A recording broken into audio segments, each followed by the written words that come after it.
Üdvözlet mindenkinek! Hát elismerem, hogy ez a Memoriapolis sorozat olyan lassan készül, mint a Luca széke, mert utoljára nyár közepén vagy nyár végén volt egy rész, de most már az utolsó előtti résznél tartunk ebben a sorozatban. Aki nem ismerné a Memoriapolis-t, annak elmondanám, hogy ez egy olyan játék, ahol történelmi léptékben tudsz várost építeni, az ókortól egészen az ipari forradalom koráig, és most már a negyedik résznél, vagyis az utolsó előtti résznél tartunk, mégpedig a felvilágosodás koránál. Igyekezni fogok még ebben az évben kipörgetni ezt a sorozatot, de nem tudom, hogy mennyi újabb játék stream lesz, illetve hogyan fognak alakulni a tartalmak, viszont a mai alkalommal akkor megnézzük, hogy mit tud nyújtani számunkra a felvilágosodás kora, és hogyan alakul ebben a korszakban Crafting városának a története.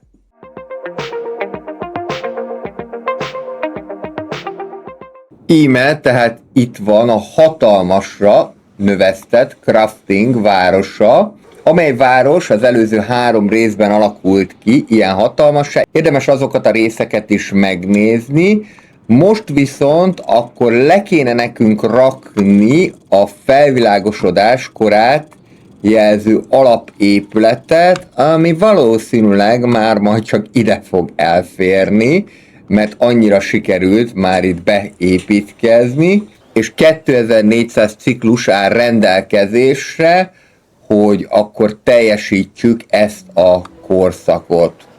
A szokásos módon megnézzük, hogy mely mutatószámokból nem állunk jól, biztonságból, illetve az együvé tartozásból, ezeket kell majd fejleszteni. Illetve elég sok kulturális karakterünk is van, akiket majd föl lehet használni, valamint, mint ahogyan minden korszak elején ezt meg szoktuk tenni, el kell kezdeni helyreállítani a régi épületeket, amelyeket bizony az idő vasfoga az eléggé megevett. Indítom, és akkor a játékot.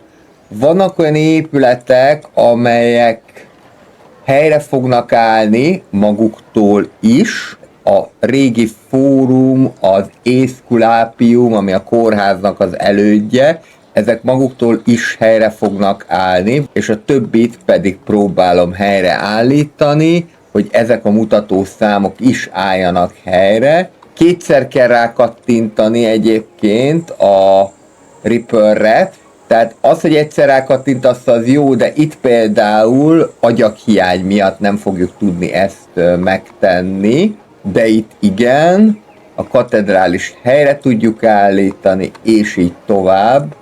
Az összes többit lerombolni nem akarom egyelőre. Most még úgy vagyok vele, hogy mindent megtartok inkább. Közben a konkvisztádorok szeretnék kiterjeszteni a fennhatóságukat, ezáltal megerősödnek, viszont nagyobb lesz felénk a bizalmuk, illetve több adót is hajlandóak fizetni. Iszonyatosan elképesztően nagy már ez a város, és még most kéne tovább növelni, és ráadásul hard fokozaton játszok, mert akkor, amikor elkezdtem ezt, 2025. április 30-án ezt a sorozatot, akkor még nem volt lehetőség arra, hogy válasszunk a fokozatok között. Most már van szerencsére. Viszont remélhetőleg, hogy ennyit vártunk, egy kicsit jobban megérett a dolog, és akkor tudunk építkezni. Nézzük akkor meg, hogy mik közül lehet választani. Az egy alapvető dolog lenne, hogy fejleszteni kéne a különböző alapvető nyersanyagoknak a termelését, tehát a fának, a kőnek, de ugye tudjuk, hogy a quarry az nem csak követ, hanem akár agyagot, vagy akár homokot is bányászhat, illetve a farmokat is ki kell majd terjeszteni. Ezzel még egy picikét várnék, egyelőre úgy látom, hogy jól állunk, mert 508-at nyerünk ciklusonként. Nézzük meg, hogy melyek azok az épületek, amelyek közül a felvilágosodás korában lehet választani. egyébként ez az elképesztő ebben a játékban, hogy ebben a korszakban is van 23 új épület, és ezek még csak a kulturális szegmensbe tartoznak. Azt kéne most megnézni, most már egy kicsikét tudatosabban, hogy válasszunk majd az épületek közül, hogy mely frakciók hogyan állnak. Itt még ugye azért nem tudjuk ezt megtenni, mert hogy nincsen elég blueprintünk, szóval akkor rákattintunk ide a frakciókra, és azt nézzük meg, hogy hányas erősséggel állnak rendelkezésünkre, mert az erősség fogja eldönteni azt, hogy milyen épületeket tudunk kioldani. Az egész játéknak a rendszere az elég bonyolult, viszont én azt gondolom, hogy aki ezt a műfajt megszereti, az nagyon meg fogja szeretni magát a Memoria Police-t is, mert hogy egy nagyon jól összerakott játékról van szó. Ide olyan fog kelleni, aki felvilágosodáskori frakció, és ha ő legalább eléri az 5-ös erősséget, és megvan a megelőző fejlesztés, akkor tudjuk majd a tüzérségi barakot kioldani. Hogy milyen irányba menjünk el, az jó kérdés, ez általában azt fogja meghatározni, hogy melyek azok a mutatószámok, amelyek nekünk szükségesek lesznek. Most úgy látom, hogy a biztonság, illetve a belonging az, ami kelleni fog, ez az együvé tartozás, illetve a kreativitás sem fog ártani. Miután itt már elég nagy mennyiségű blueprintre lesz szükség, vagyis mondjuk így, hogy fejlesztési pontra, ezért a kreativitásra kéne rámenni, és azért a kreativitásra kéne rámenni, mert az viszont növelni fogja a blueprinteket. Az, hogy melyik épületet fejlesztjük ki elsőként, az azt is meg fogja határozni, hogy milyen felvilágosodáskori frakciók fognak az elején majd megérkezni. Mert ezek vonzani fogják ezeket, és úgy tűnik, hogy helyre is álltak az ókori épületek, ez nagyon jó, állítsuk helyre a többit is, amit tudunk. Próbáljuk meg akkor ezeket is fölfejleszteni. Ezt meg lehet csinálni úgy is, hogy beillesztünk egy ilyen kulturális karakter, de meg lehet csinálni úgy is, hogy konkrétan felfejlesztjük, tehát egy upgrade-et csinálunk, mondjuk itt, és a többi helyen is lehet. Ez itt egy teljes termelő övezet, amit én itt kialakítottam az előző 2 korszakban. Elég sok mindent kell csinálni rögtön az elején, és ráadásul semmi nem automatikus, legalábbis egyelőre még. Egy ekkora rendszernél azért jó lenne, hogyha valamit már lehetne automatizálni, de akkor most már nézhetjük, hogy melyek azok, amiket ki lehet fejleszteni. Tehát a paper mill, vagyis a papírgyár az az egészséggel kapcsolatos elégedettséget fogja növelni, az erőd az a biztonsággal kapcsolatos elégedettséget és egy választott mutatószámmal kapcsolatos elégedettséget, a konvent az az együvé tartozás fogja segíteni, a nemzetközi egyetem az a kreativitást és egy választott mutatószámot, a parfümgyár az csak az egészséget.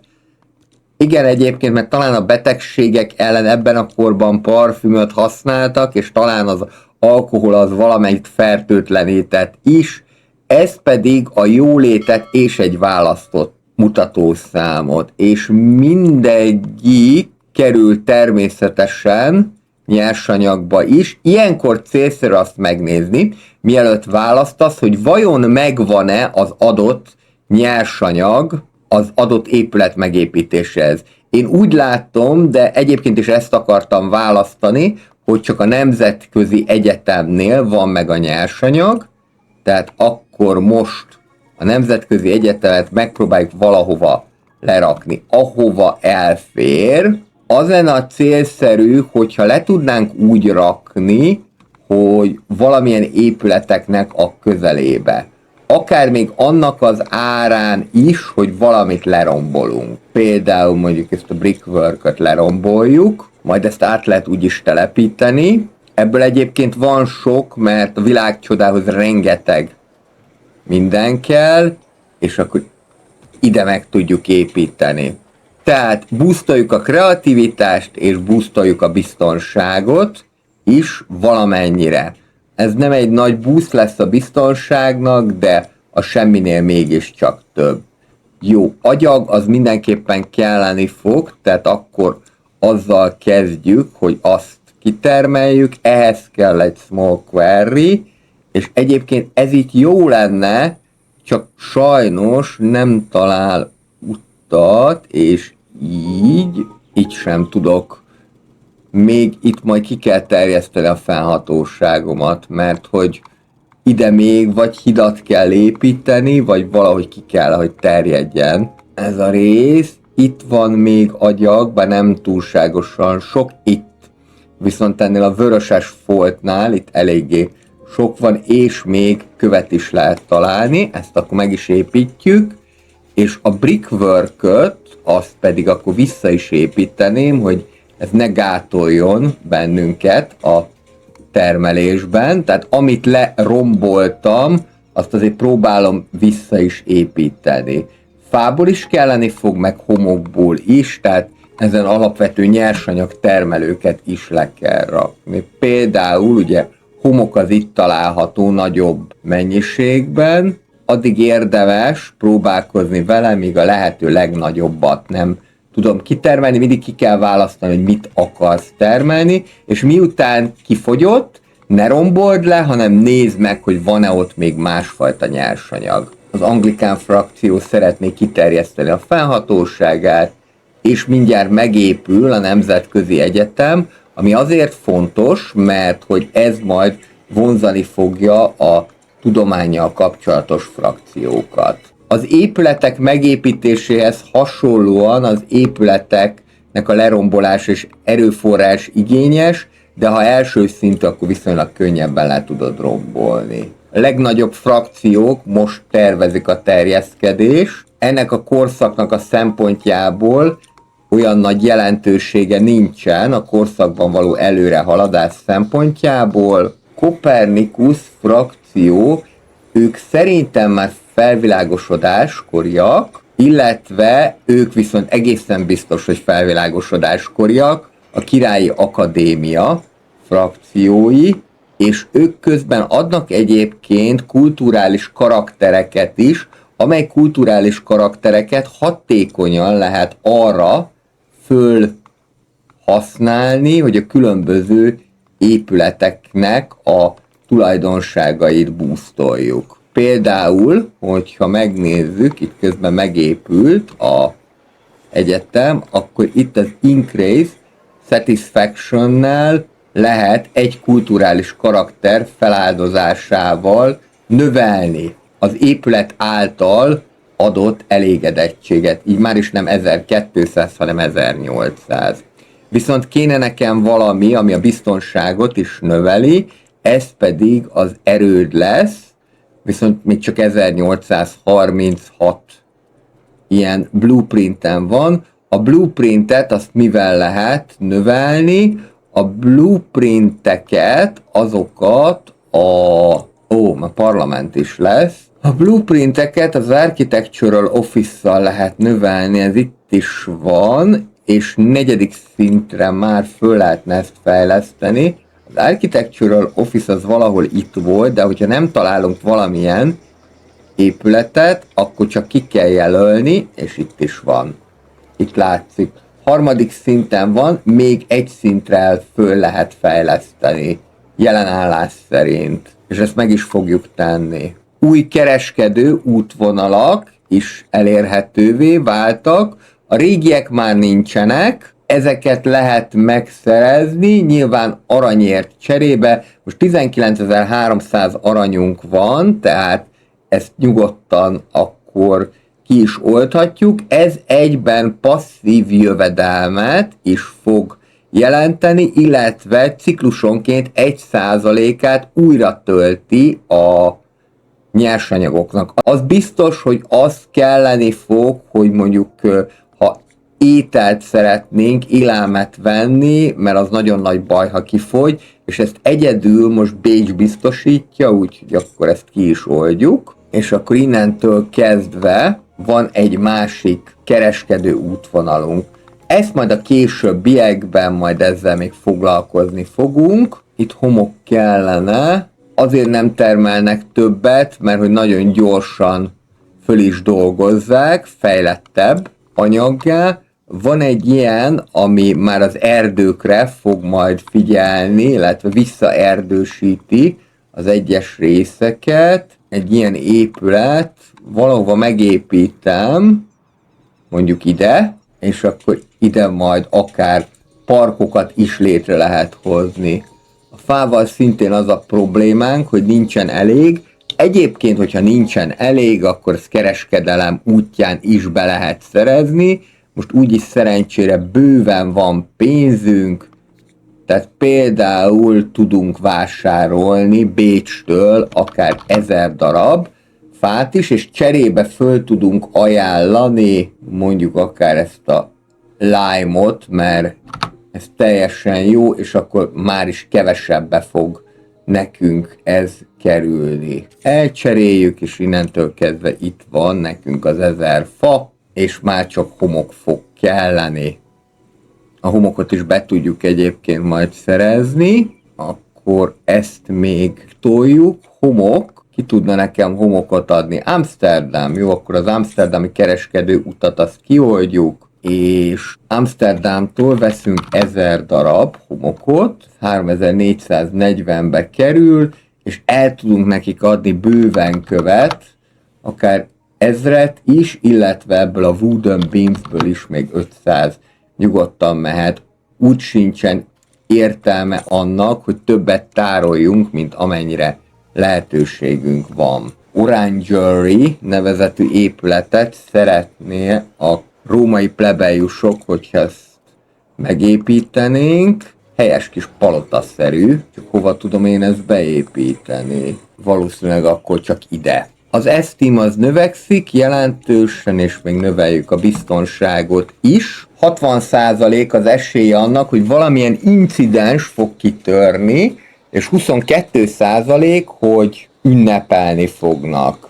Ide be lehet vonzani egy frakciót, a kérdés az, hogy kik laknak itt. Egy kulturális karakterért cserébe be tudjuk vonzani ezeket a front támogatókat, ők is felvilágosodáskori frakció. És közben a homoktermelést pedig mindenképpen meg kell oldani, illetve a különböző karaktereknek a beillesztésével azt is meg kell oldani, hogy elégedettebbek legyenek a lakók.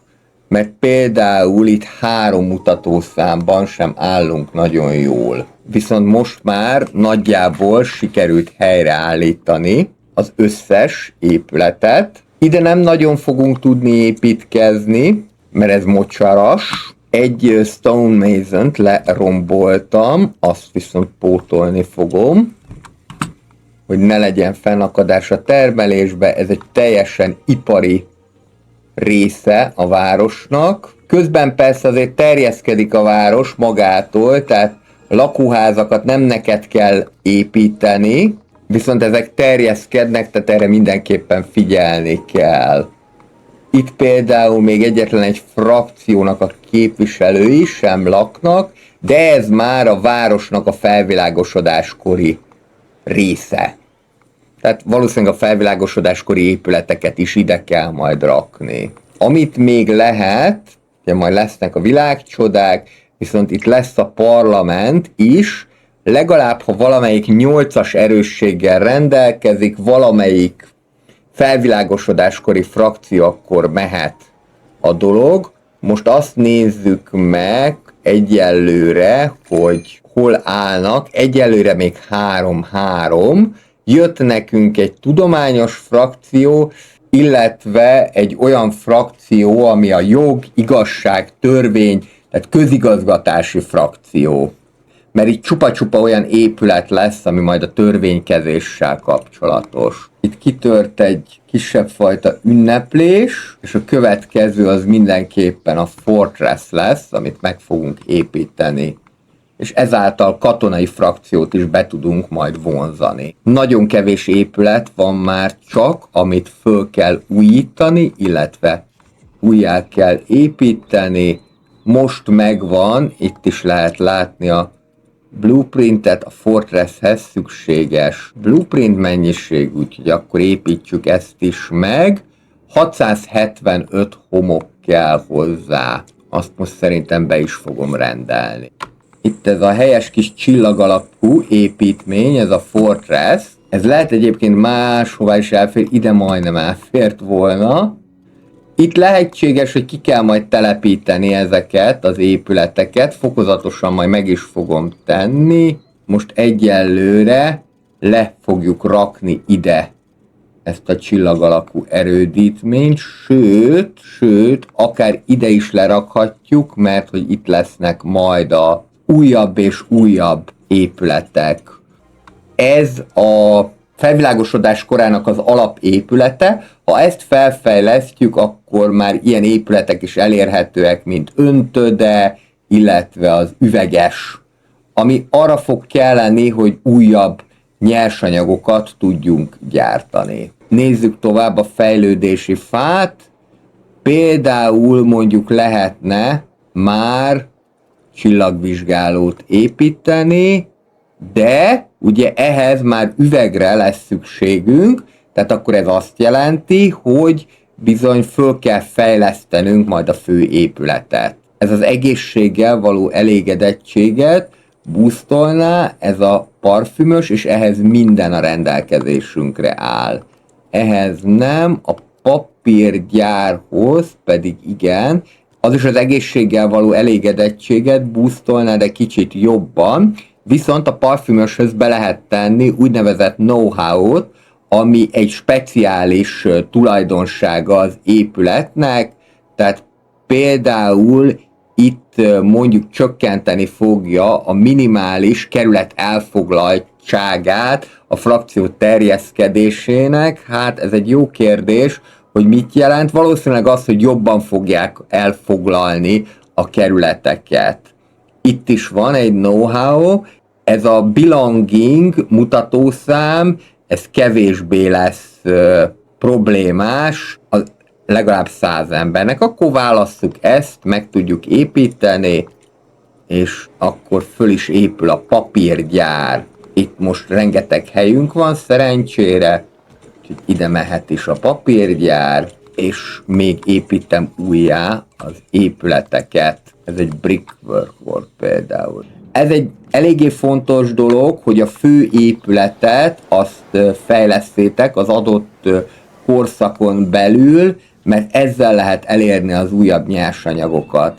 És az újabb épületeknek már mind-mind az újabb nyersanyagok a feltétele, tehát ki van ez találva, hogy úgy mondjam. A Paktbauen közösség is bejött a városba, ők a papírgyár miatt érkeztek, mert ők egy termelési frakció. Most már nagyon sokfajta közösség él együtt ebben a városban, lehet egy picikét jobban pörgetni, bár igazából a gyors fokozat sem számít olyan nagyon gyorsnak. Jelezte is, hogy föl tudom fejleszteni a palotát, ezt most meg is tesszük, illetve tovább terjesztjük ki a farmokat. Ez olyan, hogy célszerű már most erre gondolni, és mivel a farmok azok korlátlan mennyiségben tudnak termelni, olyan értelemben, hogy itt nincsen nyersanyag, ami kifogyna, mert ez mindig újra és újra termelődik, ezért ezeket érdemes is a lehető legjobban felfejleszteni, amennyire csak tudjuk. Valószínű, hogy akkor az üveges és egyéb jóságokat, azokat majd ide fogom letenni. Van némi homokkövünk, és a homokkőből ez a lime, hiszem a limestone a homokkő, akkor a lime is valami hasonló lesz. ebből a szemcséből fogjuk gyártani az üveget, viszont jó lenne, hogyha még lenne nekünk ilyen szemcsénk, és ehhez pedig ez a header fog kelleni, és természetesen ezt is ki kell fejleszteni, ezt a glassware-t, nem is kevés egyébként, mert ahhoz, hogy üveget tudjunk gyártani, ez 1750 blueprintbe fog kerülni, és 126 ilyen vágott kőbe. De szerencsére jó a vágott kőnek a növekménye. Ó, azt mondja, hogy el lehet adni az Officina Peculiariát ennek a frakciónak, csak arra még nem jöttem rá egyébként, hogy hogyan, de el lehet ő nekik ezt adni. Igen, itt van a property, a cell-nél 5-öt fog nyerni ez a frakció, 5 erősséget, hogyha eladom nekik. 10,5-lel kevesebb lesz a szükséges munkásmennyiség, amit igényel, és 300 erőt fogok nyerni, viszont 15%-kal csökkenni fog a épület által megszerzett elégedettség. Hát akkor adjuk el nekik.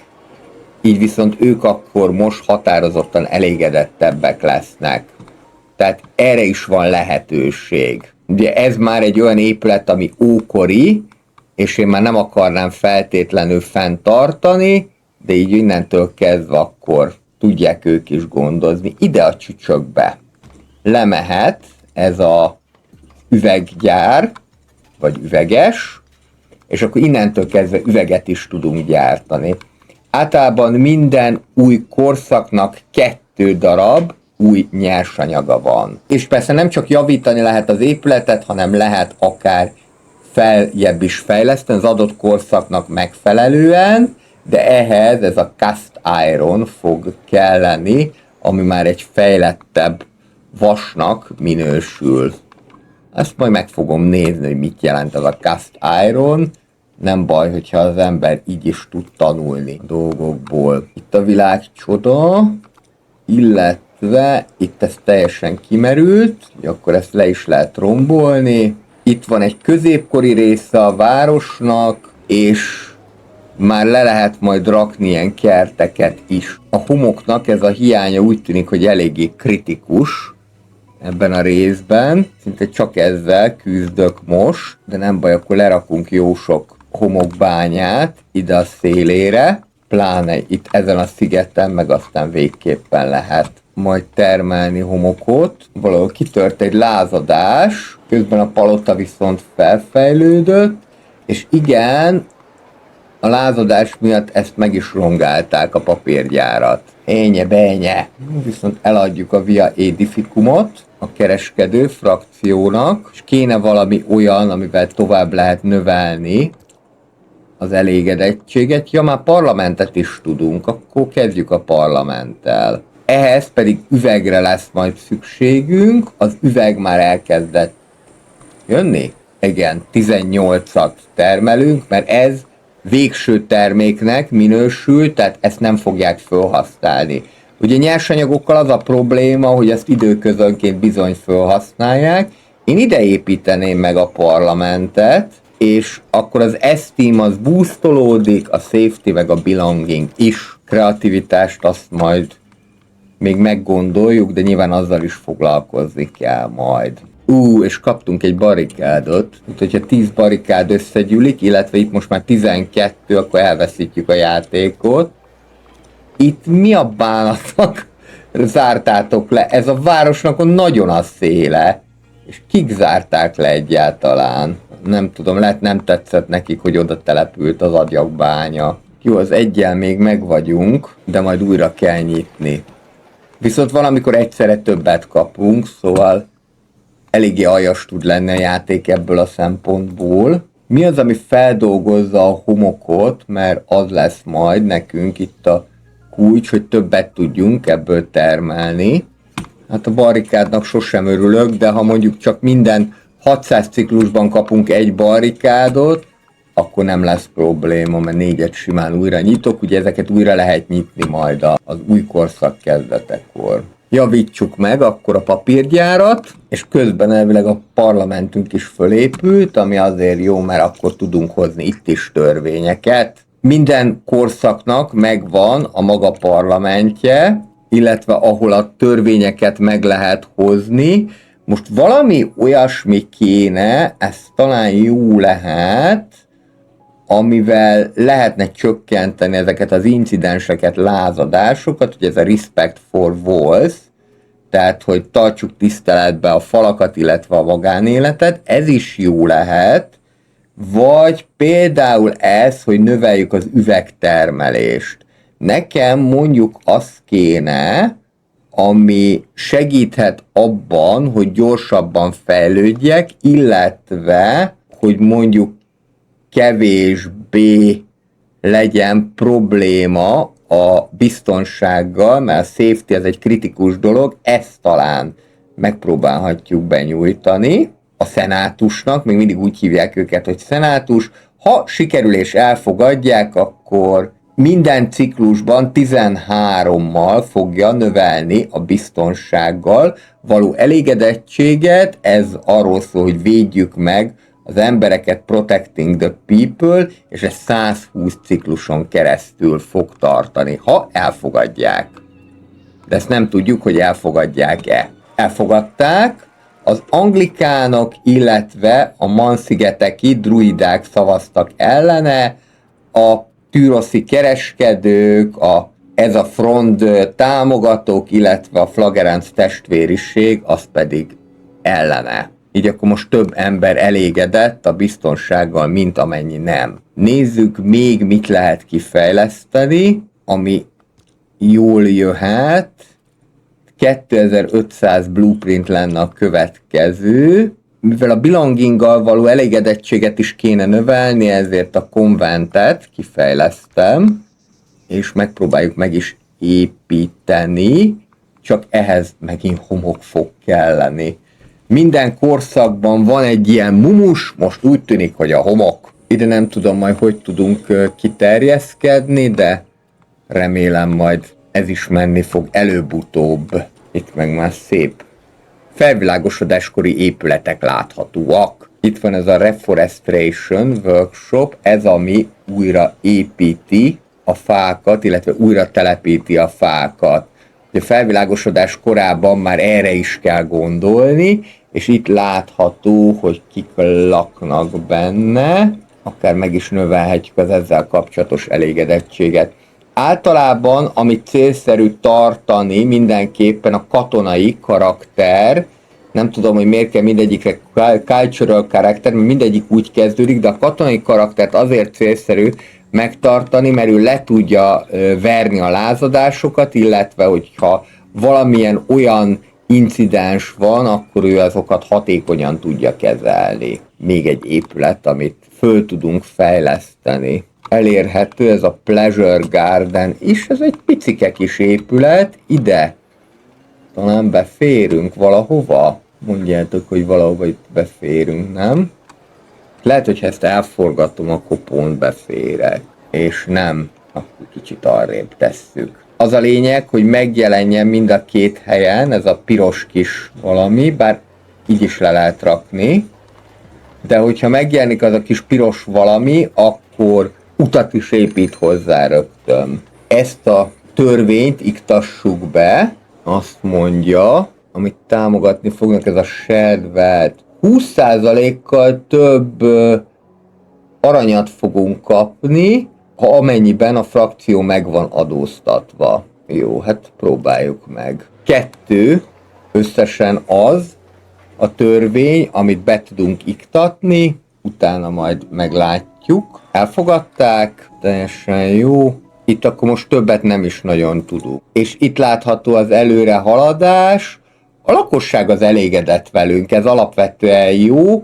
Ezeket nem sikerült teljesíteni, de hát azért nehéz fokozaton vagyunk, azért azt lássuk be. Pontosabban ez a hardest, tehát ez a legnehezebb fokozat, azt hiszem van easy, medium és hard. Aki először próbálkozik, az ne hard fokozaton kezdjen. Itt egyébként, hogyha akarnánk, akkor ki is lehetne őket dobni a parlamentből.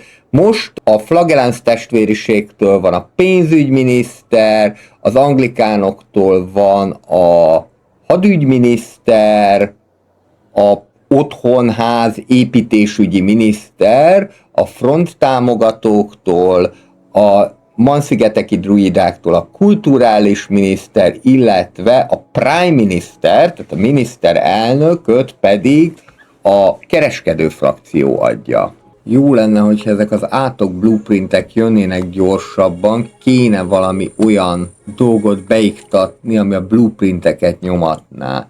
Ez az Optimizing Pest, ez mondjuk jó lenne, 1680 aranyba kerül, de hát ha elfogadják, és elfogadták, és senki nem szavazott ellene. Na ez nagyon jó. Ez nagyon jó, mert ez kell ahhoz, hogy fejlődni tudjunk, és helyre tudjuk állítani ezeket a mutatószámokat. Közben én itt használom föl a kulturális karaktereket, hogy növeljem az elégedettséget. Ez egy eléggé fontos dolog, mert ha növekszik az elégedettség, akkor kevésbé akarnak barrikádokat húzni.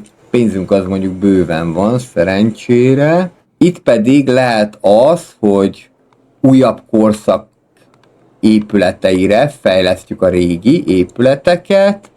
Például mondjuk itt meg lehet azt csinálni, hogy mondjuk 450 pénzért cserébe felfejlesztjük egy 5 emeletes felvilágosodáskori épületre. És megnézem, hogy mit tudok még csinálni, ami segíthet, de most nem tudok többet beiktatni. És ezek pedig újdonságok ebben a korszakban. 2 dolog közül lehet választani, ezek lesznek az újságcikkek, hiszen a felvilágosodás korában már a média korai változatai megjelentek, be lehet nyújtani ezt a javaslatot is, hogy minden frakciónak 15%-kal növekedjen meg az ereje, vagy be lehet nyújtani ezt a javaslatot is, hogy minden épületnek az építési költsége 5%-kal csökkenjen. Ez egy nagyon jó kérdés, hogy mit nyújtsak be, és aztán majd 5 ilyen újságcikket, vagy 5 ilyen jellemzőt lehet megadni. Ha növekszik minden frakciónak az ereje, az nem feltétlenül lesz jó, mert akkor egy idő után úgy érzik, hogy dirigálhatnak, úgyhogy benyújtjuk most ezt első körben, ezt el is fogadták, és még 508 ciklus, mielőtt használtam a következőt. Itt az is látszik, melyik frakció mekkora részét képviseli. A társadalomnak a manszigeti druidák képviselnek 11%-ot, utána a római plebeiusok, és így tovább.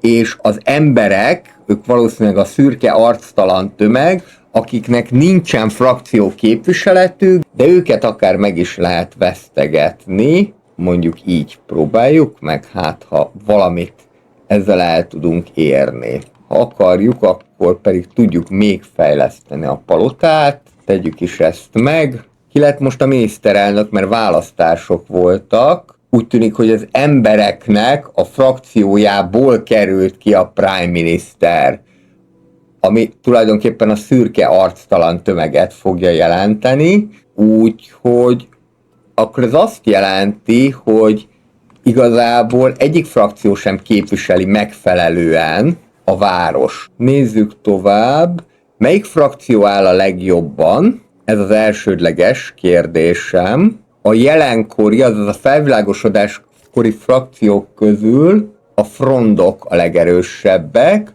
akik a közigazgatási vonalat viszik. Akkor próbáljuk meg őket erősíteni, bár az a baj, hogy csak 25%-ig bíznak bennünk. És ez nem annyira jó. A Paktbauernek azok, akik a legjobban bíznak bennünk, mert ott 65%-os a bizalom. Minden másról egy kicsit jobb a bizalom. Lehetne egyébként meg is emelni nekik az adójukat, de lehet, hogy valami olyasmit kéne betolni. Itt laknak a tagok, a frakciónak a tagjai, tehát lehet, hogy valami olyasmit kéne betolni, ami őket erősíti. Ugye itt volt egy kérésük, azt hiszem, hogy teljesítettük, és ők azért erősödtek meg így, mert hogy a parlamentet megépítettük. Hát akkor csak őket fogjuk tudni erősíteni tovább, de ezt meg az esztimmel való elégedettséget növeli, és nem arra lenne szükségem, hanem inkább az, hogy a biztonság az növekedjen meg. Na, hadd nézzem.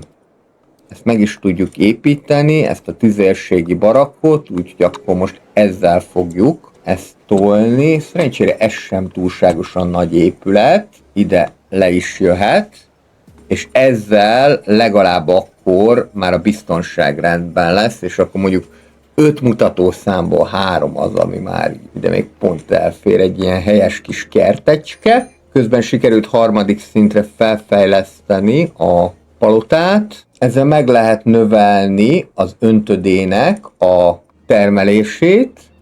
Tegyük is ezt meg.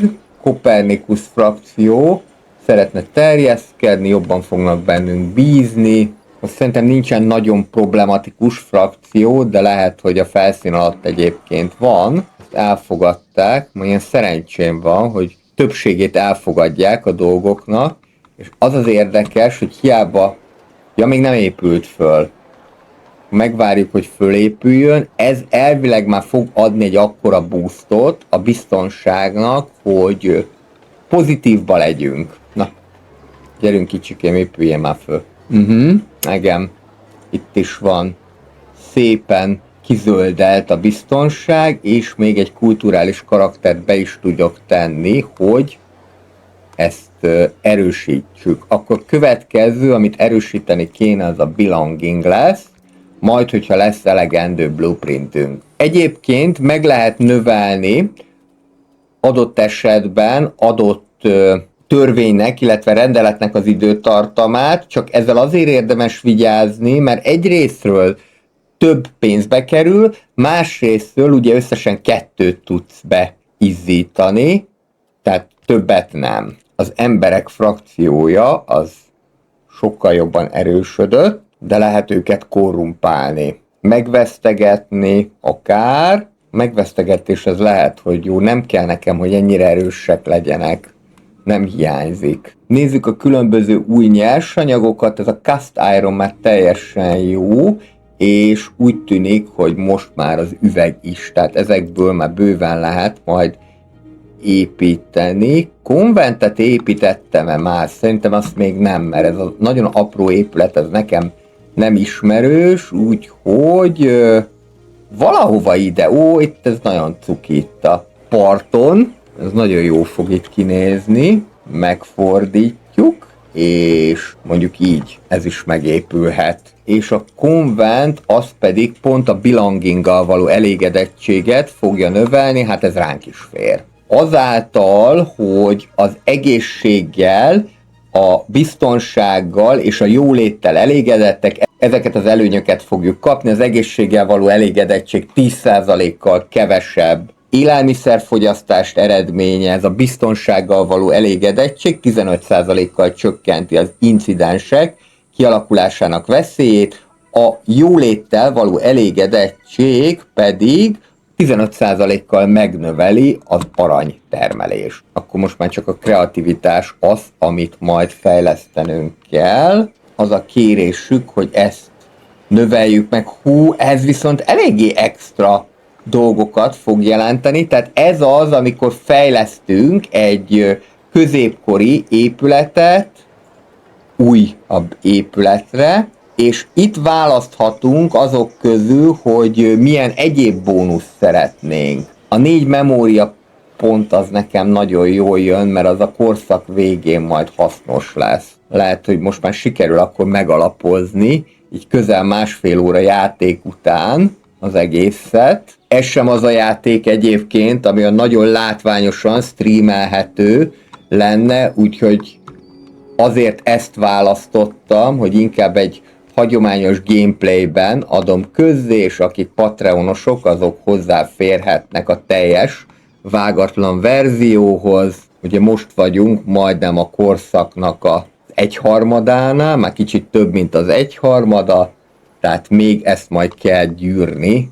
Könnyen lehet, hogy majd ez összességében vágatlan egy 3 órás videó lesz. Mehet is a lecsóba. A frakcióknak a kérését azért is jó teljesíteni, mert hogy ők is szeretni fognak, meg egyéb előnyökkel is fog ez járni. Raktárat azt sajnos nem tudtunk építeni, viszont most már ki tudunk fejleszteni egy újabb épületet. Ugye azt mondtuk, hogy a kreativitást azt kéne nekünk boostolni, és a kreativitás az pedig ezzel boostolható, hogyha építünk egy csillagvizsgálót, amit rögtön meg is tudunk építeni. Csillagvizsgáló, akár még jobban is be lehet ezt tenni a város közepébe. A know-how az 10%-kal csökkenteni fogja az épületeknek az építési idejét, és 5%-kal csökkenti ez a pendulum óra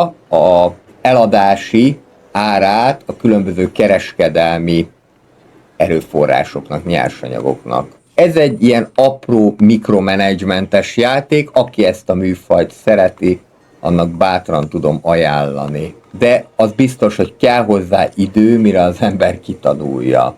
Illetve már nézegetek a világcsoda felé, hogy majd a világcsodához mennyi minden kell. Több minden közül lehet majd választani.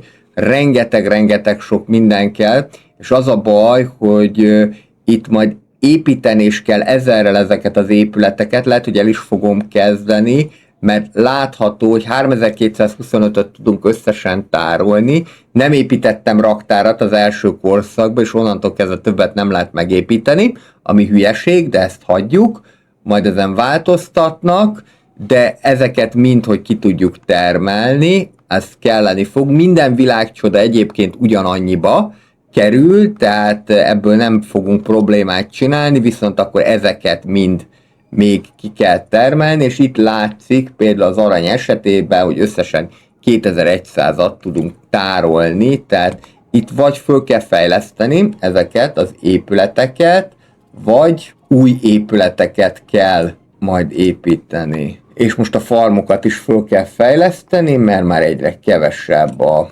termelés.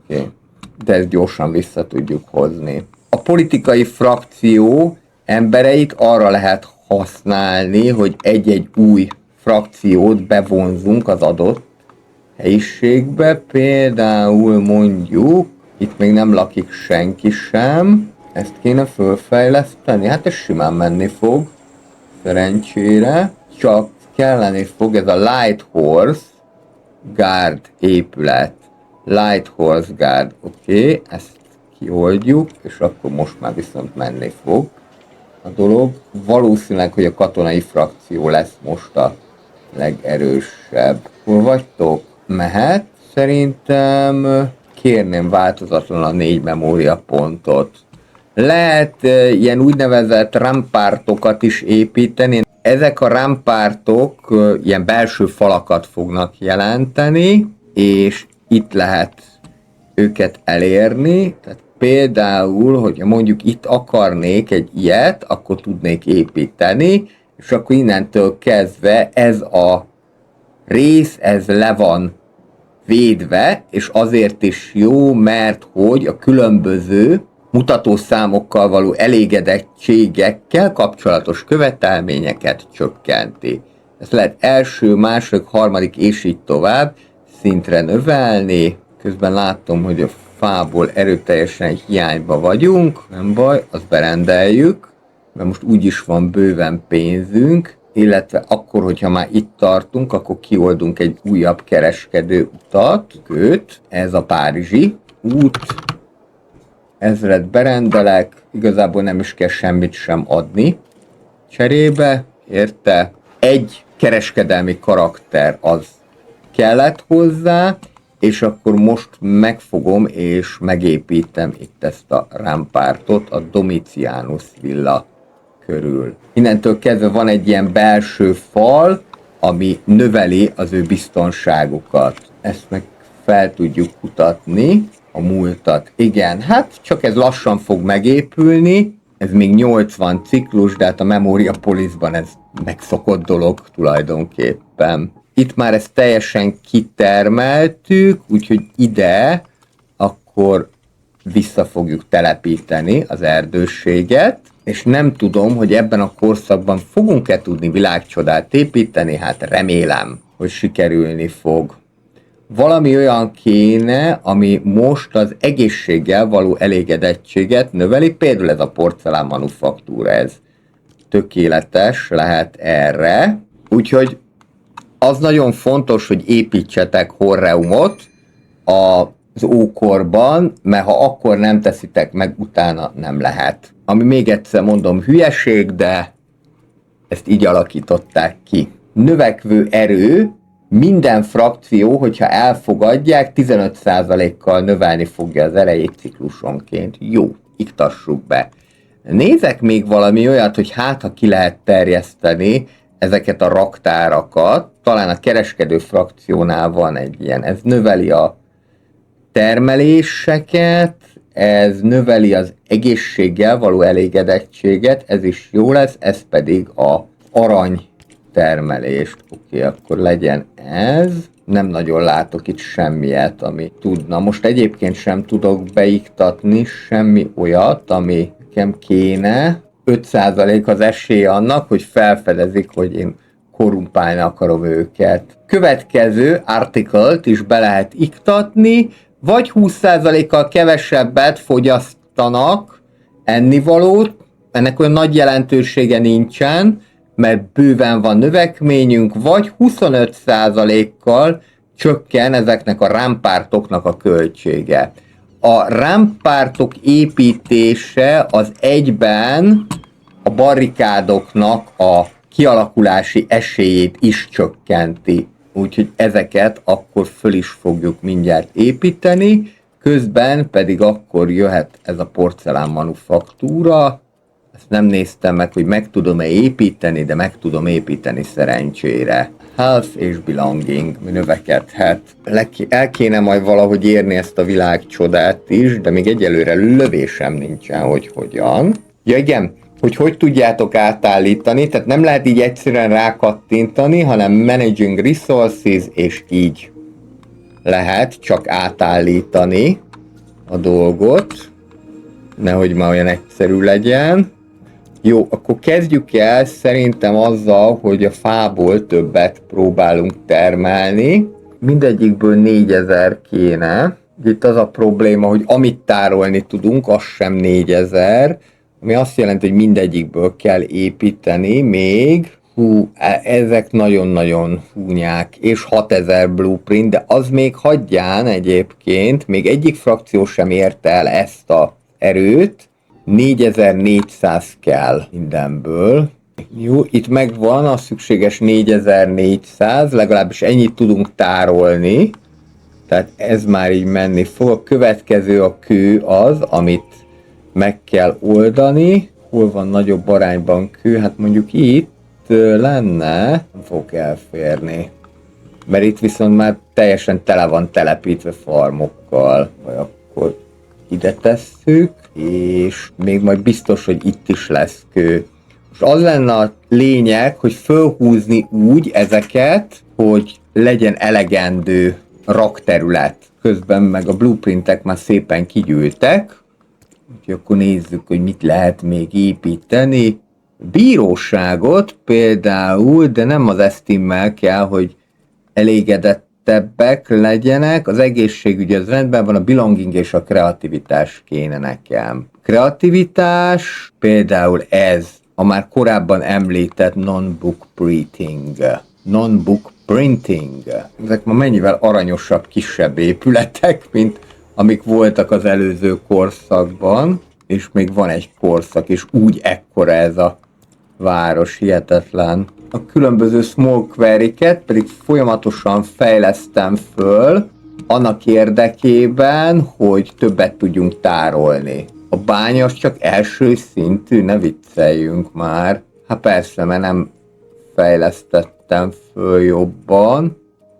Hol van itt ez a Stone Mason? Hillary, itt van Small Mine. Azt is fejlesszük föl. többet tudjunk tárolni. Igen, csak fontos lenne. Itt ez most kimerült, de nem fogom lerombolni, mert egyrésztről az csökkenteni a rendelkezésre álló kapacitást, másrésztről pedig itt van a Reforestation Workshop. Közben már fölépült ez a non-book printing is, hát sokat nem jelentett abból a szempontból, hogy az elégedettséget boostolta volna, még a kreativitásból itt sem állunk olyan nagyon jól, de mindegy, most úgyis nekem ezerrel a világcsodára kell gyúrni. Ebből a Stonemasonből is simán lekerülhet még egy, sőt akár kettő is. Az egyes frakciókkal most úgy állunk, hogy van itt egy 99-es erősségű frakció, ez nagyon durva,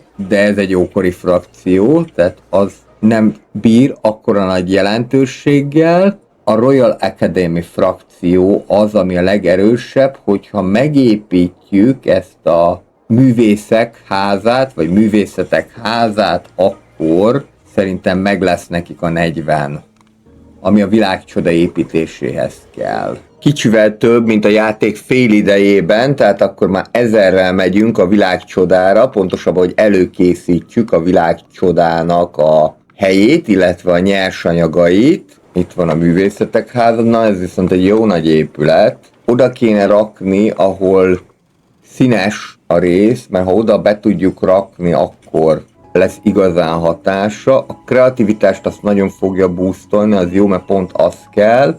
Boostoljuk még a belongingot, boostoljuk még az esteemet, az már tényleg csak ilyen kisebb mértékű hatással fog járni.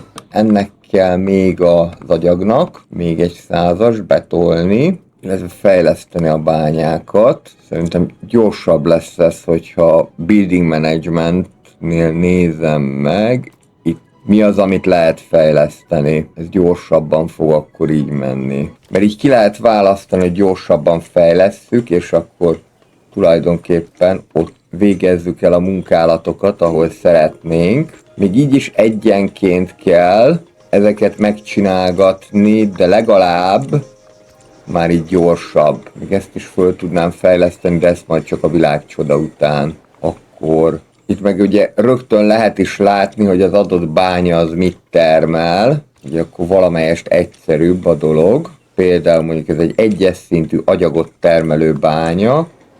Ezeket mind-mind föl kell húzni. 3-as szintűvé, és akár a 4-es szint is nyugodtan kifejleszthető. Mind a kettőt ki lehet fejleszteni, ezek közül persze csak az egyiket, de mind a kettőnek a lehetősége. Itt van vagy egy ilyen pompás erődöt fogunk megépíteni, vagy ezt a könyvtárat, ami a Habsburg háznak adott otthont. A Bastille az pedig ismerős mindenki számára, ugye ez az, amit leromboltak a francia forradalom alkalmával. Még várjunk, hogy kigyűjjön a szükséges blueprint. Ezt azért addig megkonstruálom. Szerintem talán ilyet még nem építettem, ezt a könnyű lovassági épületet, és akkor mostan jöhet. Tehát mindegyiknek van egy alap nagy boostja, és az összes többit is boostolni fogja. Most én úgy látom, hogy a belonging az kevesebb, akkor ez itt a kreativitást jelenteni, ez meg a biztonságot. Igazából nekünk ez kéne, de erre még nincsen meg a szükséges frakció erő. Erősítsük be akkor a military frakciót. Már nem kell hozzá nagyon sok minden, hogy ezek meglegyenek, mert gyakorlatilag itt 1, 2, 3, 4 darab nyersanyag az, ami hiányzik.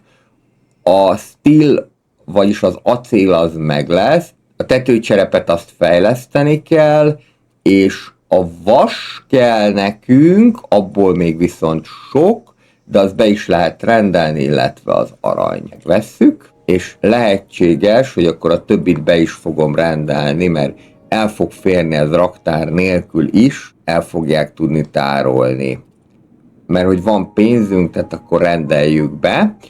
Ezt itt van a kereskedő út, tehát akkor azt mondtuk, hogy ami kell nekem az vas és arany. Nézzük meg vas, ez egyszer, ebből kell, mondjuk ha 1000 darabot veszünk, az teljesen jó, ez egyszer, és arany is kell nekem ebből is 1000 darabot, ezt meg tudjuk venni New Orleans-tól kétszer, és elvileg, hogyha kigyűlik az acél is, akkor meg fogjuk tudni ezt építeni, nem a tetőcserép, miért nem jössz a tetőcserép? Hát akkor azt is berendeljük, most már ezzel nem múlik. Kell nekem 20 darab tetőcserép. Ja, azért, mert hogy a raktár kapacitása nem elegendő. Akkor gyorsan azt is berendeljük, hogyha van valaki, aki adna el nekem tetőcserepet, és van, aki adna, berendelek 100-at, és innentől kezdve a Bastille megépíthető. Csak egyetlen egy probléma van vele, ami nagyon durva, hogy ennek a vízben kell lennie. Akkor ez azt jelenti, hogy Adieu farm, itt ezt nyugodtan le lehet rombolni, hát nem annyira nyugodtan egyébként, mert így el fog kezdeni csökkenni az élelemtermelés, de úgy látom, hogy még mindig rendben van ez, és akkor most próbáljuk meg ezt megépíteni. Ide, 300 ciklus, mire a Bastille felépül.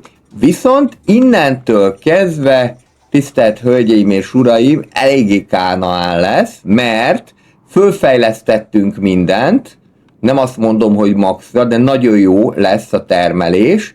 Egyetlen egy dologra kell figyelni még, hogy ne halljunk éhen, és innentől kezdve már meg fogjuk tudni építeni azokat az épületeket, amik majd kellenek. Egyébként már rögtön meg is kaptuk a boostot, így az elején. Egyedül a belongingot nem sikerült zöldbe föltolni, de azért, mert 6000-es boostot kapunk a világcsodára, ezért a biztonságot azt nagyon-nagyon tudtuk boostolni. Látni, hogy mekkora ipart kellett kiépíteni, brutálisan nagyot, de a végeredmény az jó lesz, ezt megígérhetem, és föl is fogunk épülni még a cikluson belül. És furra vannak a raktárak is, úgyhogy ez így egészen jó. Most már csak az kell, hogy nehogy a 12 barikát kigyűjjön, de elvileg nem fog, mert hogyha mindennel elégedettek, és most egyedül ez a belonging az, amit még nekünk boostolni kéne, akkor kevésbé valószínű, hogy új barikádokat nyitnak. És hogy a belongingot azt növelni tudjuk, azt igazából már növeltük. Itt amit még mondjuk meg lehet építeni, mondjuk ez a Major Company, ez jól hangzik, ez kereskedő frakcióknak lesz kedves, itt másodlagos szempontként a belongingot azt tudjuk növelni, de majd csak nekünk aranylevél kellenek, és ez is meg lesz. Akkor építsük meg ezt a Sherry Winery-t, mert hogy ezt úgy is szeretnék. Érdekes dolog egyébként, hogy a harmadik szintű épület az kevesebb blueprintet igényel, de valószínűleg, hogy itt csak valami kedvezményt kapunk, azért kevesebb a blueprint. Jó, akkor építsük meg ezt a Major Company-t. Mindjárt itt is meg lesz a szükséges nyersanyag. És igazából itt, hogyha akarjuk, akkor még ezt a farmot is el tudjuk takarítani. Szerintem így is fogok tenni, hogy kipucolom magát a farmot, mert akkor ide be tud jönni a gyárnegyedbe egy harmadik szintű farm. Gyakorlatilag csak annyi történik, hogy fölváltjuk harmadik szintű farmmal, mert akkor ezt itt le is lehet rombolni. Ideiglenesen el is kezdett csökkenni az ennivaló, aminek nem örülünk, de hát azért vagyunk itt, hogy ezt megoldjuk. 4,1-jel csökken, most már mindjárt jó lesz, és most újra pozitívba vagyunk, és kevesebb, mint 150 ciklus, és ez is föl fog épülni. Maradhat is igazából itt ez a farmocska, illetve ki tudunk fejleszteni még újabb épületeket, például mondjuk egy negyedik szintű farm az simán jöhet, és akkor ahol már végleges helyük vannak a farmoknak, ott ezt lehet is fejleszteni. Megyek ide a mikromanagement részre, mert ilyenkor, amikor már a világcsodára megvan a szükséges keret, és már elkezdjük építeni a világcsodát, akkor onnantól kezdve már nem para az, hogy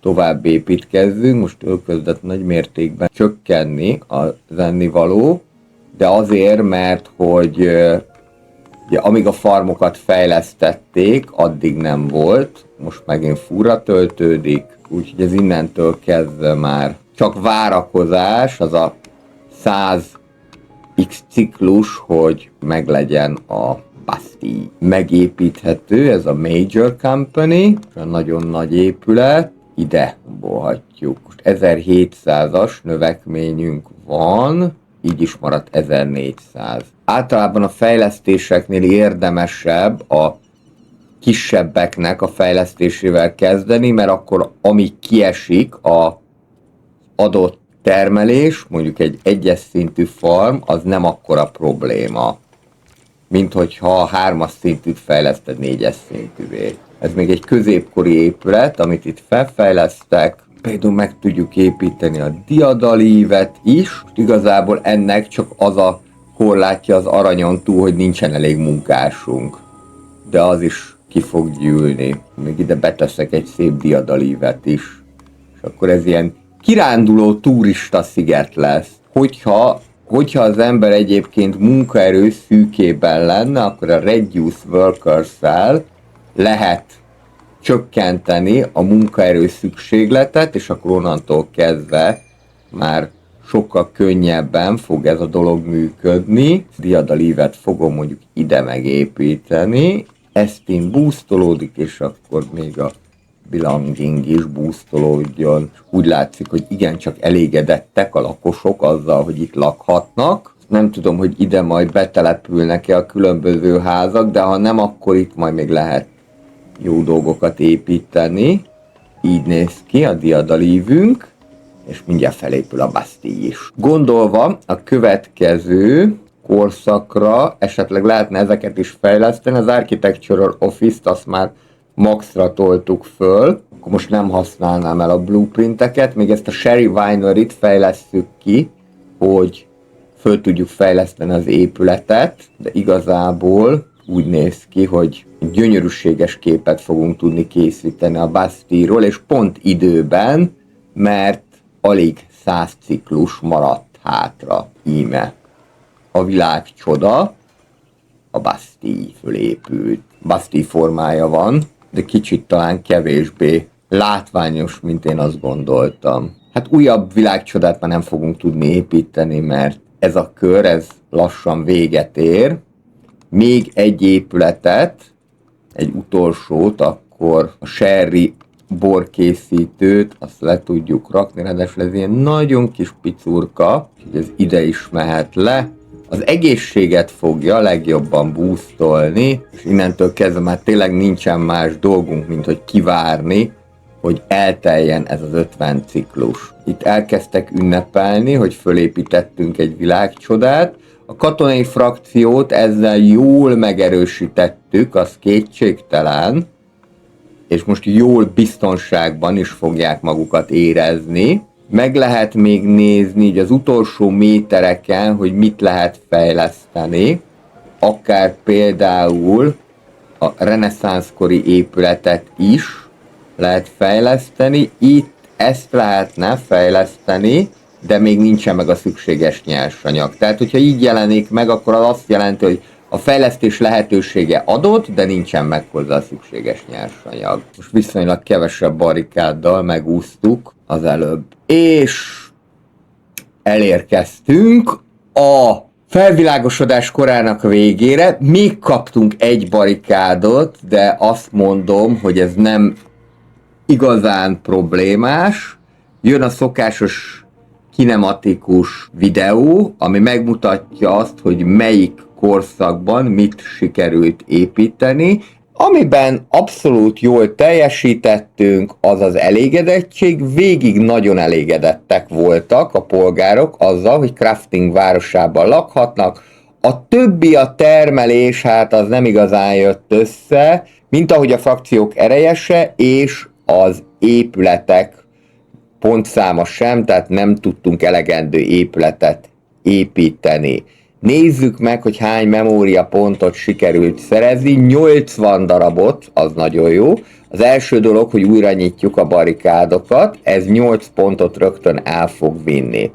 És a többinél pedig el kell azt dönteni, hogy miket nyitunk újra, de most bőségesen van pontunk, tehát lehet, hogy akár mindet is meg tudjuk már menteni az ipari forradalom korának. A diadalivet mindenképpen szeretném. A világcsodák változatlanok.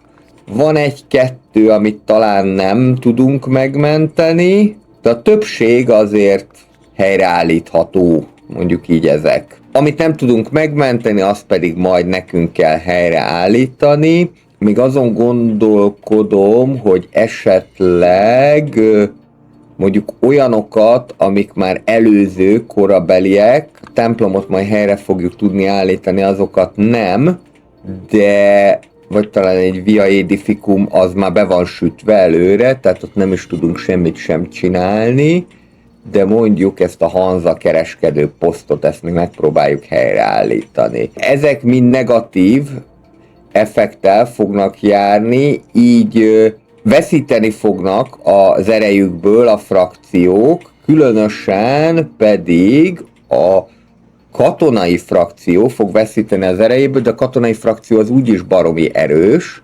tehát itt ezeket el lehet dönteni, hogy mit akarunk, mert lehet látni, hogyha a csúszkát például mondjuk nem mentem meg a nemzetközi egyetemet, akkor nem 20-at, hanem 25-öt veszít a frakció az erejéből, viszont ezeket helyre lehet állítani. És akkor Crafting városa az utolsó korszakba fog lépni, maradhatunk akár a termelési frakciónál is, de úgy tűnik, hogy több bónusz már nem kaphatunk a jelenlegiek mellé, tehát akkor nem lenne értelme a termelő frakciónál maradnunk, ha válasszunk valami más. Ha például a papi frakciót választjuk, akkor random nyersanyagokat fogunk kapni, ha a filozófus frakciót, akkor 15%-kal több elégedettséget fognak adni a kulturális épületek.